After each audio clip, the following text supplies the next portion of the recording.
Hi friends, ఎప్పుడు ప్రతి సంవత్సరం కొత్త గ్రాడ్యుయేట్స్ అనేవాళ్ళు పాస్ అవుతూ ఉంటారనమాట. వాళ్ళకి పర్ఫెక్ట్గా ఏది సెలెక్ట్ చేయాలనో తెలియదు. అలాగే కొంతమంది పేరెంట్స్ వాళ్ళ కిడ్స్కి ఏం సజెషన్ చేయాలో కూడా తెలియదు అనమాట. ఇక్కడ నేను క్లారిటీగా చెప్తాను చూడండి.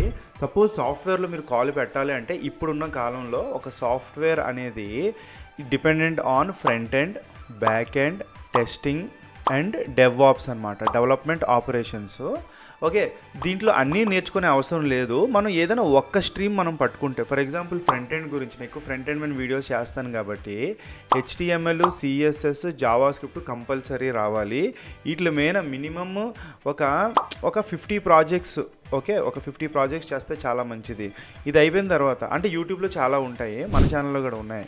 ఒక తర్వాత react JS, okay, library. Angular అనేది ఫ్రేమ్వర్క్ అనమాట.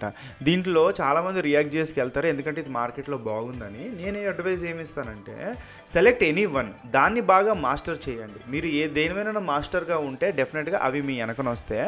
అండ్ ఫ్రంట్ ఎండ్లో ఒక అడ్వాంటేజ్ ఏంటంటే నోడ్ చేసి ఉంటుంది, ఇది బ్యాక్ ఎండ్ అనమాట. సో ఒక జావా స్క్రిప్ట్ నేర్చుకోవడంతో front end and back end and even testing కూడా కవర్ అయిపోతుంది. ఇలాగో డెవాప్స్ ఆటోమేటిక్గా వచ్చేస్తుంది అనమాట. ఓకే, ఇది అయిపోయిన తర్వాత మీరు AI అనేది స్టార్ట్ చేయొచ్చు. Thank you so much.